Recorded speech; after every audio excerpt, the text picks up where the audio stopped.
Man, hot new hip hop, Esso and Heineken and Esso, man, vibing with us right now. It's 199X or 199X. How do we say that? There's so many It's 1990X, but you know, people call me 19, people call me X, you know what I'm saying? Whatever get the job done. For me, it's just more so as long as people understand what it means, you know what I'm saying? Like as long as you understand what that name means and what it's gonna do for the culture, then I don't care what you call me. Well, you don't sound like you from Wichita, my guy. Nah, so I'm originally from Wichita. I did a lot of years in Wichita, but you know, my dad stayed in Atlanta, so a lot of my sauce, I spent a lot of my adolescence years in Atlanta, and then I ended up graduating from Wichita, and then I moved to Florida, like right when like Florida was hot. Like I'm talking about right after Kodak Black got signed, you know what I'm saying? So like Florida and Atlanta definitely taught me my sauce and my swag for sure, you know. So where you at right now though? I'm in LA. I live in LA. I moved to LA probably like a year. I did Florida for a year, and then I moved to LA. Okay. Yeah, love it. best move of my life. I don't like LA like that. I'm sorry, Hein. I don't like LA like that to be out there for a long time. But you know, why not though? The vibe. I'm a New York boy. You know what I'm saying? So the vibe. I lived out there for a year when I worked with Rock Wilder, Dr. Dre and shit. Okay. It was cool because we spent a lot of time in the studio. Yeah. As far as the living situation, like as a resident, it don't vibe with me long term. You know what's crazy is that all my close people out here from up New York, New Jersey. So it's like I don't know what it is, but it's like I always gravitate to the people who live that way, who's still in LA. But you know what I'm saying? Like the Philly area, it's like y'all some real niggas out there. You know what I'm saying? I fuck with real niggas. I appreciate that. Yeah. Because, you know, Atlanta and Florida, it's always so hot, especially for the South. So, you know what I'm saying? It's a different vibe. It's a different energy. I lived in Florida for 3 years. You know what I'm saying? What part was you in? I was in Miami. I was in Orlando, Tampa, Ocala, Jackson. I was in all of the shits. Okay. Pensacola for a little bit, but mostly Orlando and Tampa. Shout out to Orlando. Yeah, that's where I was at. I was in Orlando.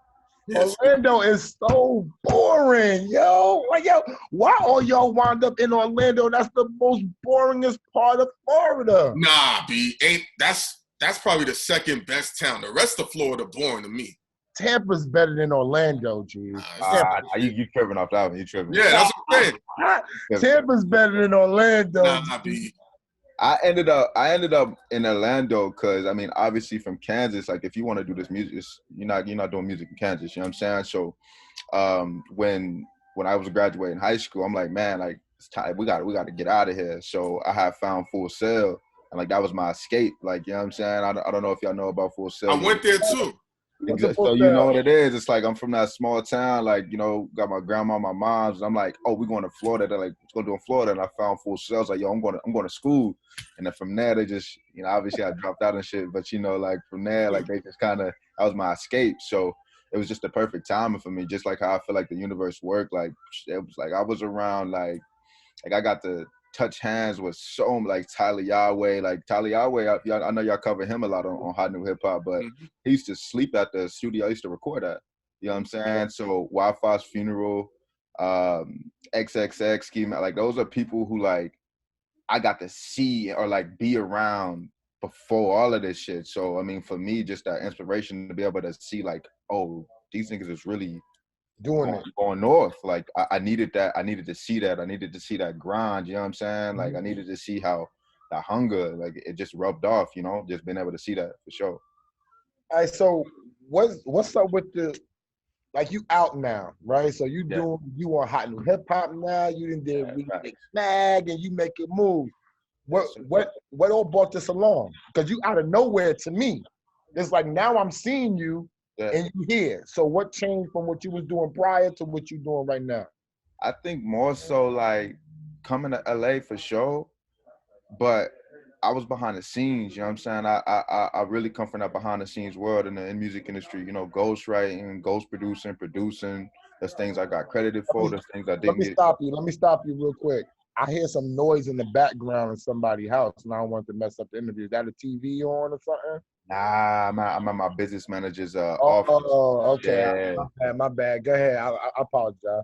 Nah, you good. But for the most part, I think I've been behind the scenes, so I couldn't be consistent. You know, you got to give the music away. Like when you come into LA fucked up, you really worried about the money. You know what I'm saying? But once you start getting the bag, it's like, okay, what's my legacy? Like what's my purpose? You know, like even when I was behind the scenes, I wasn't happy. I'm placing records or I'm working with certain people, but I'm not happy internally. So, you know, it's definitely been a part of my team. Me and my team's goal is just to like stay consistent with the music. I produce, I engineer, I write all my music. You know what I'm saying? So, I think we're about to have a good year for sure. Mm-hmm. So even though you got all because based on your education, your background, I know your skill sets. Mm-hmm. So for the most part, so you're always going to be hands-on. You always going to want to win. Yeah, for sure. So being creative is more enjoyable for you than every other skill set you got, even though it's bringing you money? Well, I don't know. People call me I'm young as hell, but people call me a better businessman than I am a musician. So I'm heavy on the business side and I'm heavy on the creative side, but I'm the most happiest when I'm creating. You know, like I done been through some shit. I mean, y'all know how this music should go. So I've been through some shit on this journey, and you really need that escape. So for me, like, I guess once you get past, like once you find your purpose in life, I think I found my purpose. You know, my purpose isn't to write songs for everybody. My purpose isn't just to be behind the scenes. Like my story, my legacy. I mean, how many people have y'all interviewed from Wichita, Kansas? You know what I'm saying? Think about that. So it's like, there's something bigger that I'm fighting for, you know. So that's when I'm most happiest, when I'm putting out my own music. Now I got a question, because I do know some people from Kansas that's actually making some pretty good music, and they sing and they merge up with people from in Utah, right? Mm-hmm. But y'all all say the same thing about Kansas, about the music scene. You gotta leave there.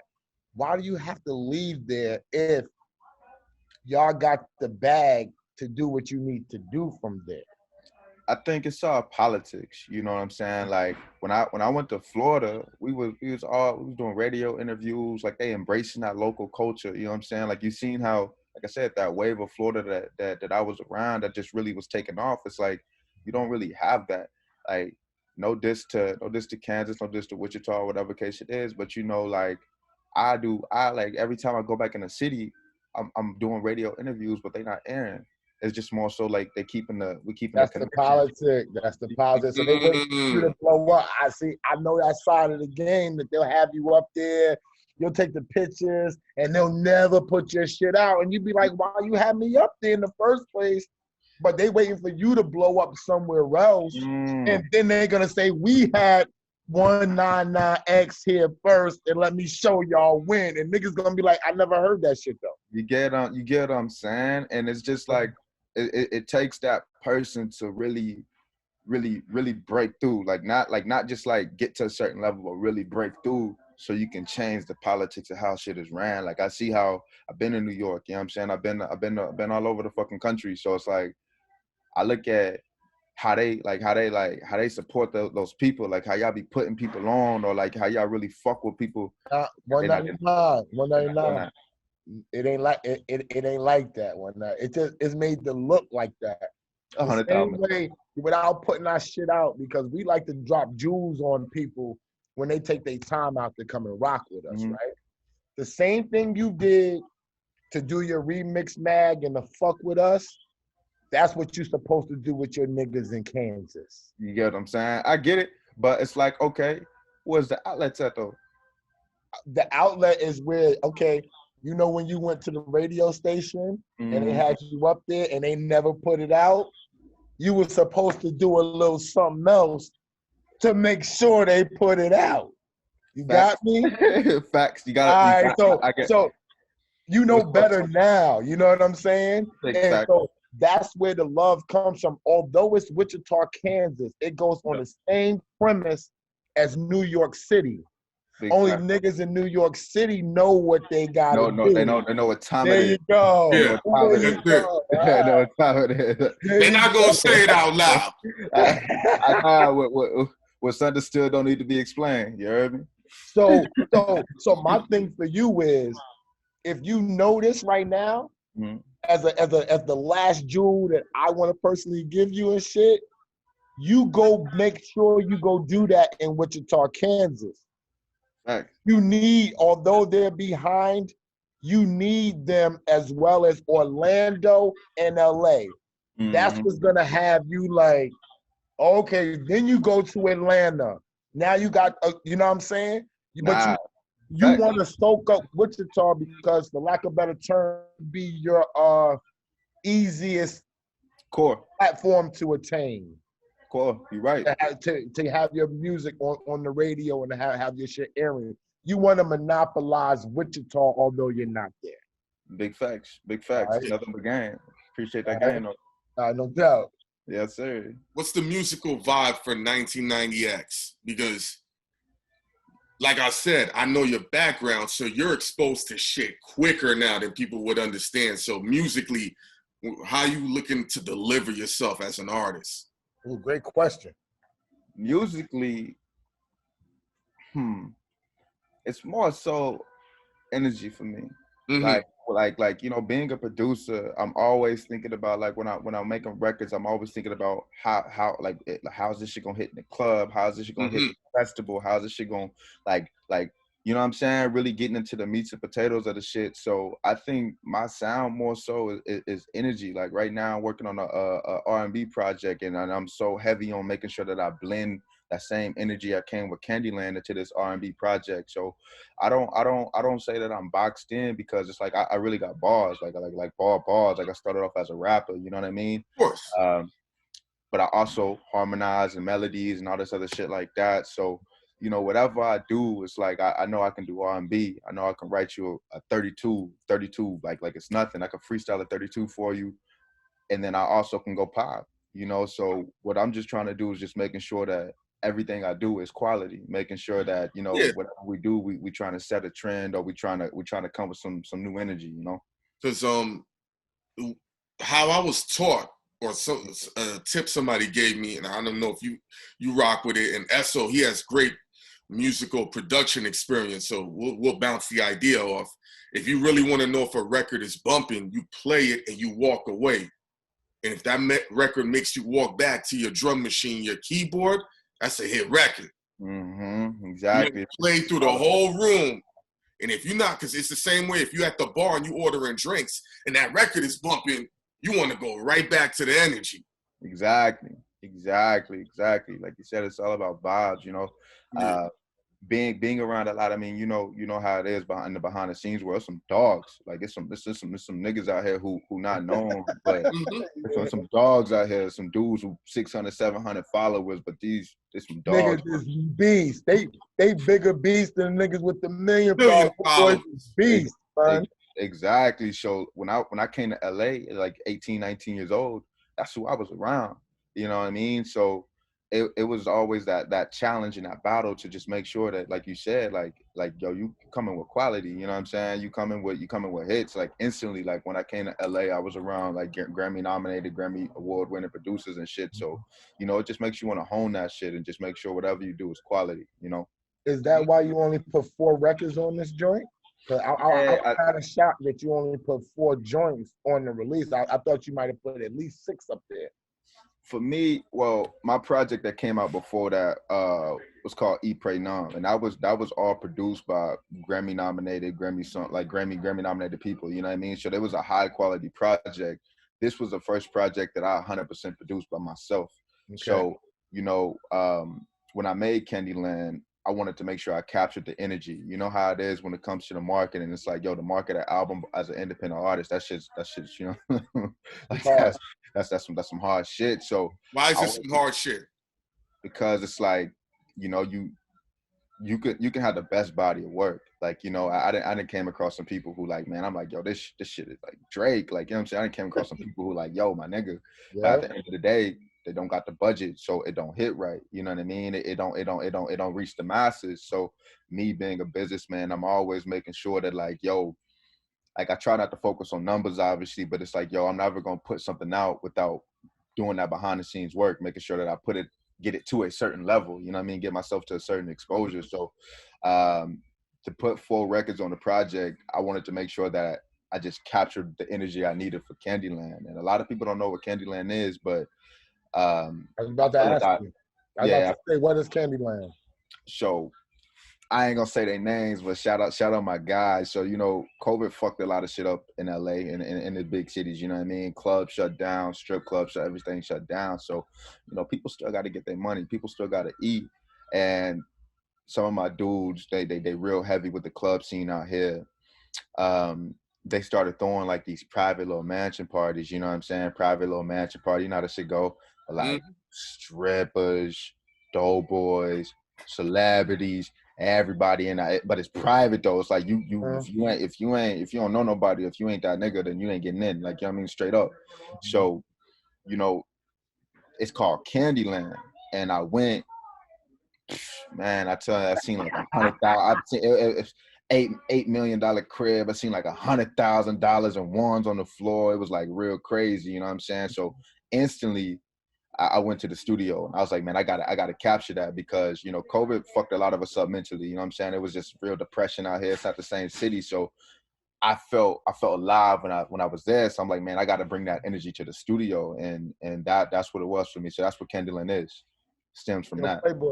Playboy, the house party scene in LA is the best scene for me in LA. God. I don't fuck with the clubs.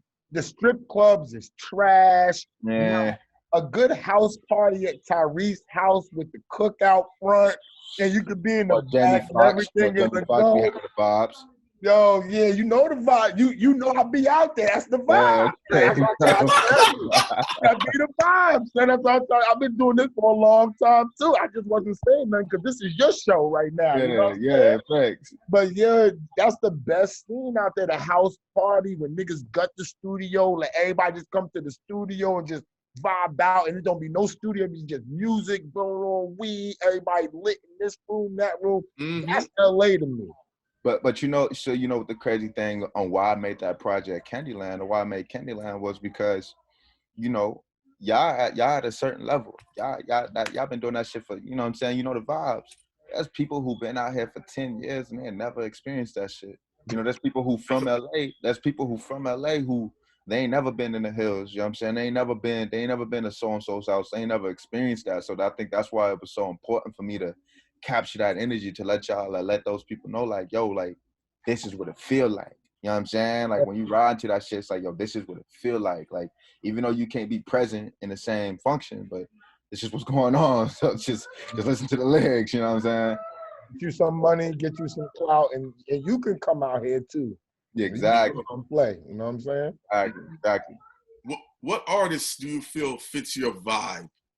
You know what I'm saying? Because since you're from Wichita, but you bounce all over the place, I don't know where you could draw inspiration from. Because Esso, he's from Queens, New York. I'm from Brooklyn. So there's South Jamaica, Queens, to be exact. It's a difference. Okay. You just can't say Queens, bro. Okay. Well, but remember, Nas is from Queensbridge, so you don't want the niggas to think that you can't be inspired by Nas, right? Come on, but I'm from Southside. You can't just tell Nas from Queens. Nas will be like, no, nigga, I'm from Queensbridge, QB, nigga. Well, in Brooklyn, we be like, Brooklyn, it's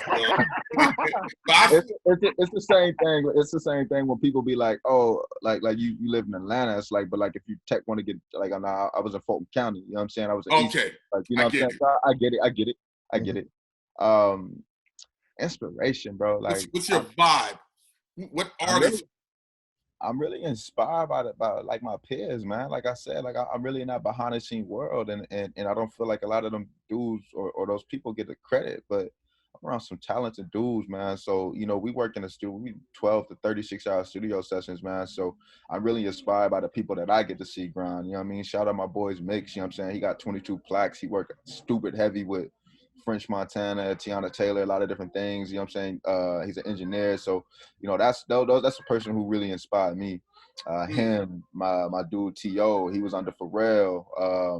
You know, shout out my man David J. He did Maya's last project that she got Grammy nominated for. He did the singles on that shit. So, you know, those are the people who inspire me, who keep me going. But as far as if you want to talk about like mainstream artists, I mean, Tyla Yaweh, for the simple fact that like I watched it. Like, you know what I'm saying? Like, I mean, y'all know people who like y'all didn't watch. Like, you know, I watched it happen. I watched this man go from being homeless and fucked up to sign the Post Malone,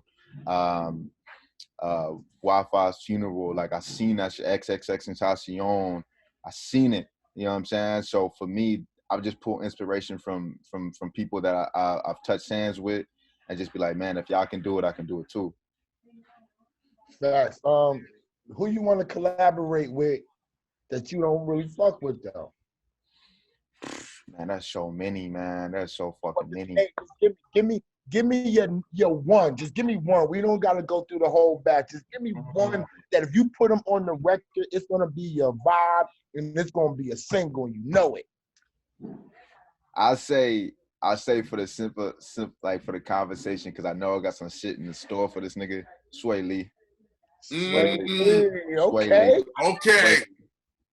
I got some shit I'm sitting on right now that I'm trying to get to Sway Lee so tough, man. I'm like, yo, Sway Lee for sure. But I've also met Sway, and he's one of the coolest dudes I've ever met in my life. Really? One of the coolest, just humble. Like, you know, when I met him, he treated me like I was that nigga, you know what I'm saying? Like he was just mad cool, like no ego, you know. So shout out him for sure. I remember him and his peoples did our South by Southwest show in I think 2017, and by then they was already lit, and they just came, they was chilling. They're like, and they did the record with your boys. I don't know, 821 boys from your area, SO. Oh yeah, my 821 dudes. Yeah. And they just jumped on the stage. They from Southside. They from Southside. Yeah, there you go. Shout out Southside. I get it in the lobby. That was the record. Get it in the lobby. That's the lobby boys, son. Southside. So when you said that, I'm like, I felt it. I'm like, they didn't even have to jump on that stage. It was bigger than that stage, and they bodied it. I'm like, I like that organicness. So you saying that is some real deal shit right there. Sure, mad organic. Shout out them boys, man. Mm-hmm. I got one more question. It's a little in depth though. Mm-hmm. Why you switching from hip hop to the crooning style of singing, whatever that you want to go to next? That you said the rhythm and blues side of it. Why are you doing that right now when it seems like you're rapping and what you're doing is moving? Well, it's not like I'm switching. I think I just got many layers, you know what I'm saying? 1990X, like, you know, when people understand what that is, it's, you know, it's my generation. This is my culture. Like, I know my destiny is to move the culture. No matter if I'm moving into business, what I've done behind the scenes in the music industry, or what my artistry is, like, I'm put on earth to move the culture forward. So, you know, Candyland is a more high energy type of project, you know, so I want people to understand, oh shit, we got layers, you know. They're gonna expect me to just be this type of artist, but I'm like, oh no, we can go here too, and we can do it very, very well, you know what I mean? So that's really it for me. It's just, you know, it's all about energy. One day I may want to talk about bitches, you know what I mean? The other day I may want to talk about a heartbreak, or the other day I may want to just really bar you up, because I really come from the hood and shit too, the projects, foster home children, like, you know what I'm saying? So I really got some shit on my chest. So it's like one day you may just get a 16, 20, 30 bars, just no hook from me. And I think it's just important to be able to showcase not only my talents, but showcase where I can take it. Because you and Heineken talk real quick. Where's the zero on the 1990X? Or that was taken, or am I supposed to know 199X means 1990X? It's one of the things where, you know, obviously me coming up, you know, is going to be that I want controversy around the name. I want people to really be like, what is this? Like, who is this? You know, like when you put the music and people hear the music, I want people to be like, how do you approach that? Like what is that? Like, you're gonna have to do your research, you know what I'm saying? And once you're gonna have to listen to that hot new hip hop interview to be like, oh, that's how you pronounce it, you know what I'm saying? Or once I get to that bigger stage, bigger platform, and I'm really can do my purpose, people really gonna understand why I dropped that zero and just put that X. Because like I said, it's not. I was born in '96, but it's my generation, it's my culture, it's the whole culture that I'm speaking for, you know what I mean? Gotcha. Yeah, can't put an exact number on that date. X means unknown, you know what I mean? I got you. Nah, man, I feel it. You out here, you about to really make big moves. So I don't know if you're in a relationship or not, but what young famous woman you want to say hello to if you're not in a relationship? Cause they watching 1990. You heard me? They watching. I'm funny. If you're in a relationship, Don't answer. We ain't trying to throw you down like that, Paul. Hey, no comment on that. No comment. Understood. Understood. No comment on that. But I will say, me and if I was in a relationship, we moving like Kevin Gates and Drika. So we'll tag down. We'll tag them down. Okay. You got.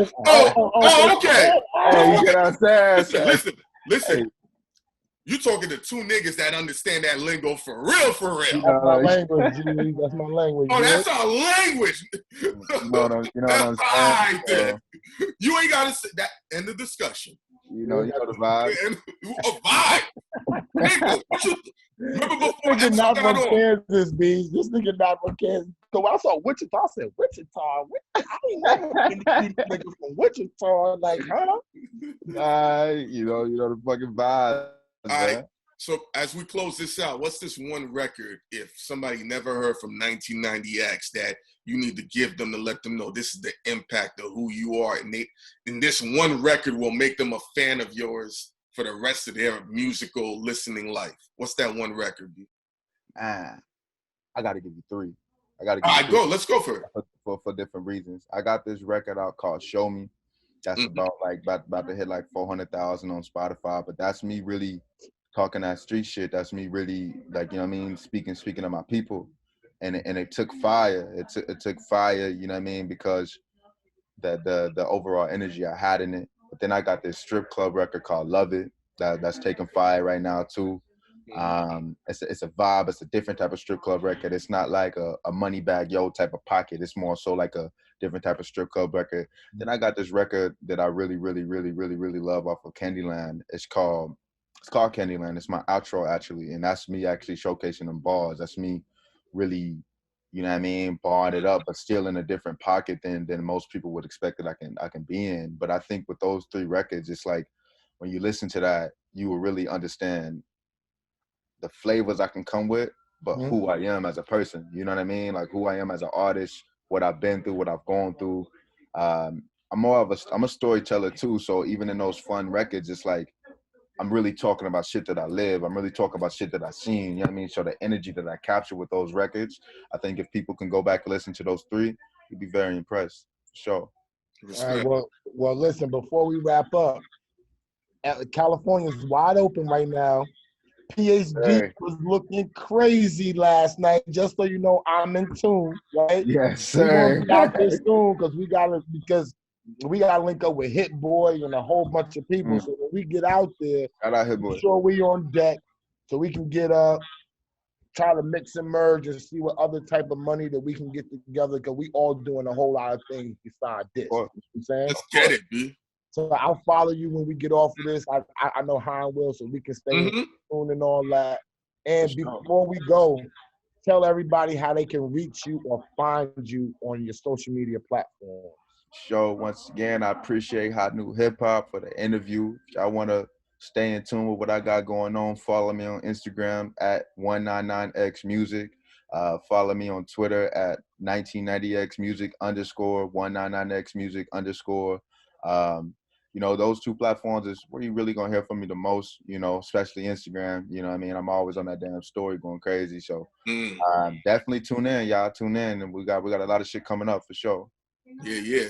All right, no doubt. It was great talking to you. For sure. I really Likewise. appreciate the vibe. The vibe was up. I can't even front on you because sometimes you be on here and then, you know, niggas don't really know what they want to say. Nah. You know what I mean? and they just want to clip so they can post up and be like, yo, we did it. You know what I'm saying? But I mean, y'all energy was crazy too, man. Yeah, like I said, like when it's raw, like you know what I'm saying, I feel like I'm talking to my niggas. You know what I'm saying? So, okay. I want this motherfucker feel like I'm talking to my niggas, bro. So as long as you keep it authentic, you ain't gotta worry about that shit. You know what I'm saying? You ain't gotta worry about no front shit, man. So shout out to y'all for being cool as fuck. Thank you, my dude, and I wish you all the best. I appreciate y'all. Word up. Yo. Hot New Hip Hop.